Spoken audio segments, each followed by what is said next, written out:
Welcome to Raghubar vlog. இன்றைக்கி இந்த வீடியோவில் என்ன பார்க்கணும்னா, நேற்று தான் ஷூட்டிங் போயிட்டு வந்தேன். அந்த வீடியோ நான் இன்றைக்கி அப்லோட் பண்ணுறேன் என்னோடய சேனலில்.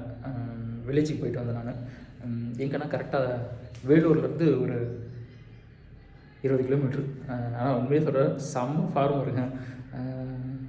பின்னாடி ஓடுறது அவரோட கிளிப்பை தான் அது. நான் அவர் தான் வர சொல்லியிருந்தார். போயிருந்தேன்.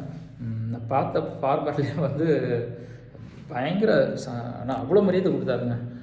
நான் சொன்னேன், சார் நானே வரேன் சார் அப்படின்னேன். இல்லை நான் தான் தம்பி உங்களை கூப்பிட்டேன், நானே உங்களை கூப்பிட்டு போகிறேன்ட்டு அவரே வேலூர்லேருந்து ஒரு 25 கிலோமீட்டர் கார் எடுத்துகிட்டு வந்து, வாடகை கார் எடுத்துகிட்டு வந்து கூப்பிட்டு போனார். இதில் அவர் இன்னொரு விஷயம் வேறு பண்ணாருங்க. என்ன அப்படின்னு பார்த்தீங்கன்னா, எனக்கு சால்வை போடணும் அப்படின்ட்டு ஒரு மணி நேரம் அதை தேடி எனக்கு சால்வை அனுப்பிச்சார். என்னதுக்கு ஏன்னு கேட்டேன். இல்லையா நீங்கள் எங்களை விவசாயிகளை பற்றி எடுக்க வரீங்க, இயற்கை விவசாயத்தை ஊக்குவிக்கிற மாதிரி தான் அது. அதனால தான் உங்களுக்கு வந்து இந்த சால்வை நான் அனுபவிக்கிறேன், அது நான் உங்களுக்கு நான் அது உங்களுக்கு தர மரியாதை அப்படின்னாரு. அந்தளவுக்கு மீடியாவே நம்புகிறாங்க அவங்க.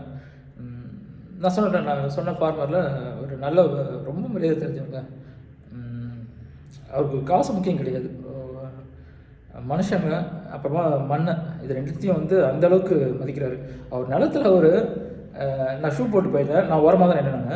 ஆனால் அவர் செருப்பே இல்லாமல் அவர் நிலத்தில் நடந்தாங்க. அப்போ அந்தளவுக்கு மனுஷங்களையும் மண்ணையும் மதிக்கிறாருங்க. என்னோடய பசுமை விவசாயம்னு யூடியூப் சேனல் வச்சுருக்கேன், விவசாயத்தை பற்றி தான் பண்ணிகிட்ருக்கேன். அதில் அவரோட வீடியோ தான் வந்து அடுத்த வாரம் ஃபுல்லாக வரும். அதோட லிங்க் வந்து அவர் 8 வீடியோ எதை பேசினது 8 வீடியோ லிங்க்கும் வந்து இந்த வீடியோக்கு கீழே நான் கொடுக்குறேன். கண்டிப்பாக பாருங்கள், மிஸ் பண்ணாதீங்க. ஆக்சுவலாக அவர் யாருன்னா, வேலூர் ஒரு காலேஜில் ஆர்ட்ஸ் காலேஜ் பேர் தெரியல, நான் கேட்கல நான் அதை. அந்த காலேஜில் வந்து ஒரு மேக்ஸ் ப்ரொஃபஸராக இருந்திருக்காரு. அவ்வளோ மரியாதை கொடுத்தாருங்க. அந்த மாதிரி ஒரு ஃபார்மர் நான் இப்போ, ஏன்னா அந்த மாதிரி ஃபார்மர்லாம் பார்க்குறதுலாம் ரொம்ப பெரிய விஷயம். 2.5 ஏக்கர் தான் வச்சுருக்காரு, 2.5 ஏக்கர் வச்சுருக்காரு. சூப்பராக இயற்கை தாங்க ஃபுல்லாக. அவர் பண்ண ஃபார்மிங் பார்த்தாலே வந்து இங்கே ஃபுல்லாக இயற்கை தாங்க, நான் கெமிக்கலே ஆட் பண்ணல அப்படின்ட்டு. ஆனால் தனி ஒரு மனுஷனாக பண்ணிகிட்டு இருக்காருங்க. 71 வயசுங்க அவருக்கு. இப்போ நீங்கள் பார்க்குறீங்களா, பின்னாடி ஸ்டில் வச்சுருக்க போகிறீங்களா, அவர் தான் அது. 71 வயசு ஆகுது. தனி ஒருலாம் வந்து இயற்கை விவசாயம் பண்ணிகிட்ருக்காரு. நெல் பண்ணுறாரு, அப்புறமா காய்கறி பண்ணுறாரு. காய்கறியில் கத்திரி, வெண்டை கத்திரி, மிளகாய், தக்காளி. அதுக்கப்புறம் மாடுங்க வச்சுருந்தார். அவர் வச்சுருந்த எல்லாமே காங்கிரஸ் மாடுங்க, நல்லா பால் தரும் அப்படின்ட்டு அந்த மாடுங்களை வச்சுட்ருக்காரு.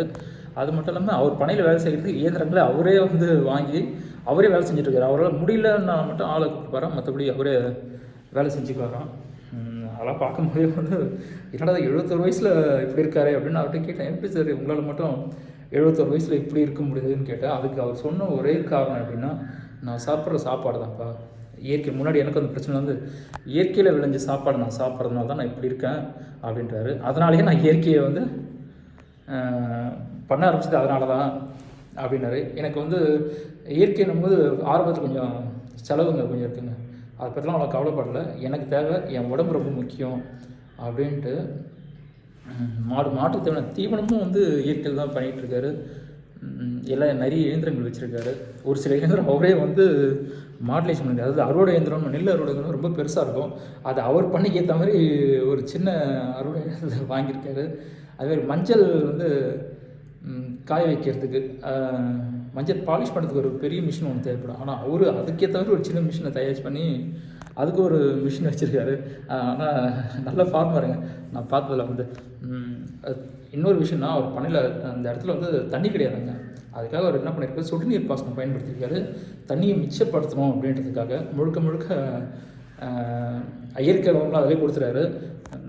3 இடத்துல போர் போட்டிருக்காரு. தண்ணி இல்லைன்றதுனால 2 வருஷத்துக்கு முன்னாடி பண்ணாராம் தண்ணி இல்லைன்னு. இப்போ ஓரளவுக்கு தண்ணி வந்துருச்சு. அதனால் வந்து நான் சொட்டு நீர் பாசனம், தண்ணி இருக்குது, இப்போ நான் சொட்டு நீர் பாசனம் தான் பயன்படுத்துகிறேன். 100% மானியத்தில் வாங்கி சொட்டு நீர் பாசனம். என்ன காரணம்னா, இதில் தண்ணியை மிச்சப்படுத்தலாம், ஆட்கள் செலவான களைகள் வரும், அதை கம்மிப்படுத்தலாம். ஒரு நிலத்துக்கு தேவையான உரங்கள்லாம் ஒரே இடத்துலேருந்து கொடுத்துடலாம், அங்கங்கே போய் ஊற்ற தேவையில்ல, ஒரே இடம் கொடுத்துடலாம் அப்படின்னாரு. அது மட்டும் இல்லாமல் அவர் தேவையான இயற்கை உரங்களையும் அவரே வந்து தயார் பண்ணிட்டுருக்காருங்க. பஞ்சகாவியா, மீன் அமிலம், அப்புறமா ஜீவாமிர்தம், கனஜீவாமிர்தம், அப்புறமா ஏதோ புண்ணாக்கு கரைசல் அப்படின்னாரு. எவ்வளோ உரங்களையும் வந்து அவரே வந்து தயார் பண்ணியிருக்காரு. அவரை பற்றி பேசலாம்னா உண்மையில நல்லா இருக்காது. ஏன்னா நேற்று அவ்வளோ கவனிப்பு. காலைல அவர் வந்து கூட்டு போனார். காலைல நல்ல ஹோட்டலுக்கு கூப்பிட்டு போயிட்டு அவரே வாங்கி கொடுத்தாரு. அப்புறமா மதியானமும் அவரே வந்து செலவு பண்ணார். அப்புறமா அவரே வந்து ட்ரெயினை ஏற்றி விட்டார். சார் வேண்டாம் சார், நானே வந்துருப்பேன், எதுக்கு சார் உங்களுக்கு சிரமம் அப்படின்னா. ஐயோ இல்லைப்பா, நீ என்னை தேடி வந்திருக்கீங்க, நான் தான் வந்து செலவு பண்ணேன் அப்படின்ட்டு நல்லா கவனிச்சார். நேற்று முடிஞ்சுதான் அந்த பின்னாடி பார்க்குற அந்த கிளிப்பு அவரோட லேண்ட கிளிப்பு தான். அது வந்து தெரியணும்ல எல்லாருக்கும். அவங்க ஏன்னா இந்த மாதிரி வந்து இயற்கை விவசாயம் எவ்வளோ முக்கியம் அப்படின்றது, நம்ம சாப்பிட்ற சாப்பாடு ரொம்ப முக்கியங்க. முடிஞ்ச வரைக்கும் இயற்கையில் விளைவிச்ச அந்த சாப்பாடை தான் சாப்பிட்ணும். அது உண்மையில் நடக்கும். ஏன்னா நான் 2-3 ஃபார்மர்கிட்ட பர்சனலாக கேட்டேன், உண்மை தான் அப்படின்னாங்க. இயற்கை காய்கறிகளை வந்து இயற்கை அரிசிகளை சாப்பிடும்போது உடம்புக்கு வந்து நல்ல ஒரு பலம் கிடைக்கிது அப்படின்ட்டு. நானும் அதை தான் ட்ரை பண்ணுறேன். வருங்காலம் அதை நானும் பண்ண ஆரம்பிப்பேன். இயற்கையிலேயே அந்த காய்கறிகளையும் இயற்கையில் அந்த அரிசிகளையும் சாப்பிட்ணும்னு அதுக்கான வேலைகளை வந்து நான் செய்ய ஆரம்பிக்கணும். இப்போ எங்கள் வீட்டுக்கு தான் போகிறேன். நேற்று ஷூட்டிங் போயிட்டு வந்தேன். கீழே வீட்டுக்கு போனால் தான் தெரியும் என்ன சொல்கிறாங்க அப்படின்ட்டு. ஏன்னா இன்றைக்கி எல்லோரும் ஊருக்கு வர போகிறாங்க. எங்கள் வீட்டில் யாரும் இங்கே இருக்க மாட்டாங்க ஒரு 4 நாளைக்கு. ஏன்னா எங்கள் மாமி பையனுக்கு வந்து மேரேஜ், அதனால் வீட்டில் எல்லோரும் போகிறாங்க. எப்போ போல நான் தான் ஃபங்க்ஷன் அட்டன் பண்ண மாட்டேருந்தேன், அதனால் நான் போகல. அவங்க எல்லோரும் போகிறாங்க. என்னை கேட்டாங்க, நான் வரலன்ட்டேன். மார்த்தாண்டம் போகிறேன். அதுக்கு கேரளா பார்டருங்க அது மார்த்தாண்டம். அங்கேருந்தால் திருவனந்தபுரம், அதான் கேரளா பார்டர் தான் அது. அங்கேருந்து தான் வந்து எல்லோரும் போகிறாங்க இன்றைக்கி. இதோட வந்து சனிக்கிழமை தான் வருவாங்க, சனி ஞாயிறு தான் வருவாங்கன்னு நினைக்கிறேன். இன்றைக்கி தேவையான பொருளை எடுத்து வச்சுருப்பாங்க. இன்றைக்கி தான் வந்து லாஸ்ட்டாக நினைக்கிறேன். ஒரு வாரம் எங்கள் வீட்டில் யாரும் இருக்க முடியாது, ஊருக்கு போகிறாங்க. அதனால் இந்த ஒரு வாரம் இன்றைக்கி தான் வந்து நேற்று ஷூட்டிங் போனேன். இன்றைக்கி தான் வந்து சாப்பிட்றேன். இன்றைக்கி தான் வந்து லாஸ்ட்டாக நினைக்கிறேன். ஒரு வாரம் எங்கள் வீட்டில் யாரும் இருக்க முடியாது, ஊருக்கு போகிறாங்க. அதனால் இந்த ஒரு வாரம் வந்து வெளியில் தான் சாப்பிட்டு அட்ஜஸ்ட்மெண்ட் பண்ணணும், வேறு வழி இல்லை.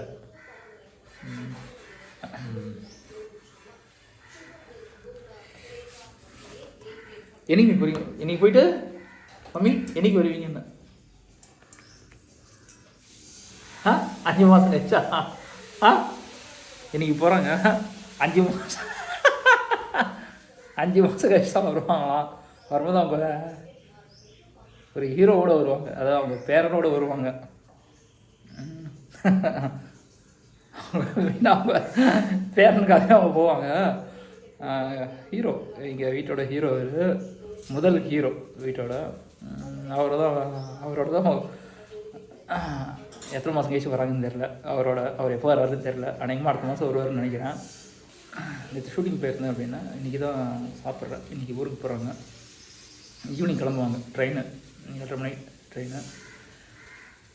அவங்க கிளம்புறத வீடியோ போடுறேன்.